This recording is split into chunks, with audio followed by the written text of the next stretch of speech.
Wala pa yatang sundo yung isang tao dyan, ah. Malamang Chang, nag-away sila. Paano naman kasi, may asawa na ang tao, kung kani-kanino pang lalaking sumasama. Ako ba ang pinariringgan nyo? Bakit? Tinatamaan ka ba? May dahilan kung bakit ako sumama kay Ana. Kaya sana wag niyo akong pag-isipan na masama. Di okay. Tara na nga, Chang. Diyos ko, pabayaan na nga natin mabulok yan dyan sa kakaintay.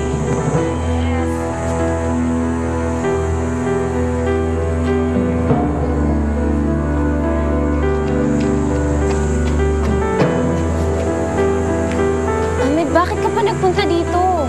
Alam mo ba nag-away kami ni Signan dahil sa'yo? Pinapaikot mo lang daw kami. Pero totoong nawawala si Aling Alicia Eden at kaya kong patunayan yan sa'yo.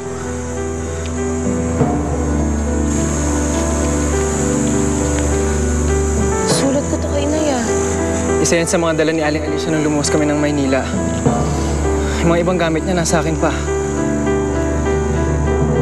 Ngayon naniwala ka na ba? Totoong nawawala si Aling Alicia Eden. Hindi ko nga alam kung bakit ayaw maniwala sa akin ni Sig eh. Nagsasabi ako sa'yo ng totoo, Eden. Ganun, kailangan na natin hanapin si Inay. Tara na, halika na. Ahmed, sandali. Pasensya ka na, pero mas mabuti pa siguro kay Sig na lang ako magpasama. Pero marami na tayo nasayang na oras, Eden. Kailangan na natin kumilos. Saan kayo pupunta?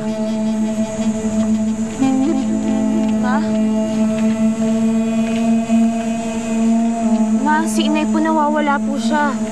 Magkasama sila ni Ahmed na lumuwas dito pero nagkawalaan po sila eh. Ma, kailangan naming hanapin si Inay. So, totoo palang nawawala si Alicia? Sa bukong akala ni Sid, nagsisinungaling ka. Kung talagang nawawala nga siya, kawawa naman ang kaibigan ko. Eden, pinapunta ako dito ni Sig para sunduin ka. Pero sa tingin ko, mas importante hanapin mo ang nanay mo.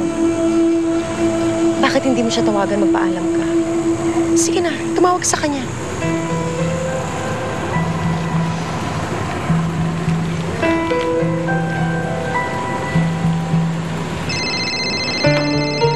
Hello?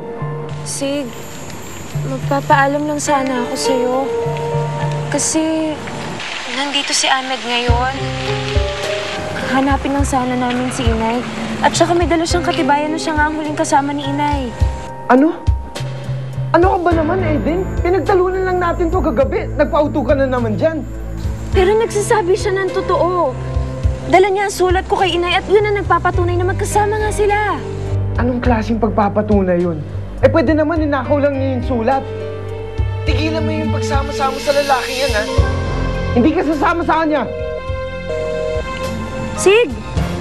Sig!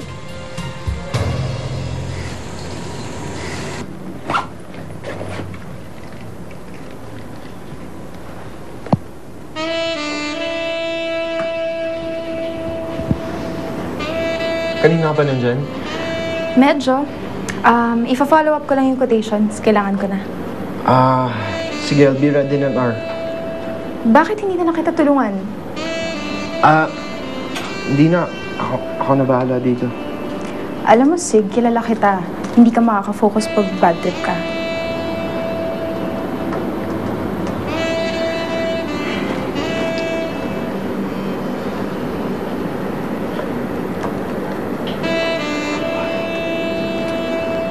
Alam mo, hindi mo naman kailangan mag-alala eh. Hindi naman kita pipilitin magkwento.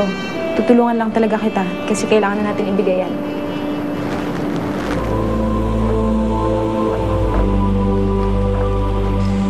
Nagalit po siya, tas naputol na eh. Ay, naku, yung anak ko. Umiral na naman ang pagkasiloso. So, anong plano mo? Gusto ko pong hanapin si Inay. Pero ayoko naman pong magalit sa akin si Sig. Eden, kung ako sa'yo, sumama ka pa rin kay Ahmed. Ako na nagbibigay ng permiso sa'yo na hanapin mo ang nanay mo. Mas importante yun eh.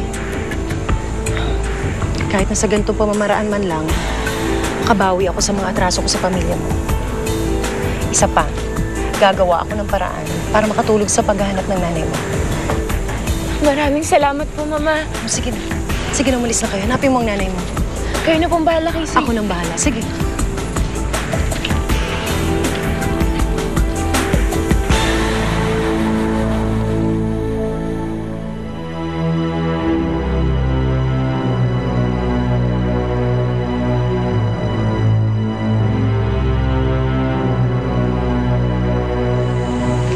Hello, Sigismundo. Mukhang umaayon sa atin ang mga bagay-bagay. Meron na naman akong magagamit ang panggulo para sa relasyon ni Aileen at Sig. Si Amel. Good. Pero bago mo tuloy ang paghiwalay yung dalawa, siguraduhin mo munang magagamit natin ang babaeng yan sa paghahanap ng Perlande. Yan pa nga ang isang rason kung bakit ako tumawag sa'yo. Dahil meron pa tayong nakuhang isang alas. Ano yun?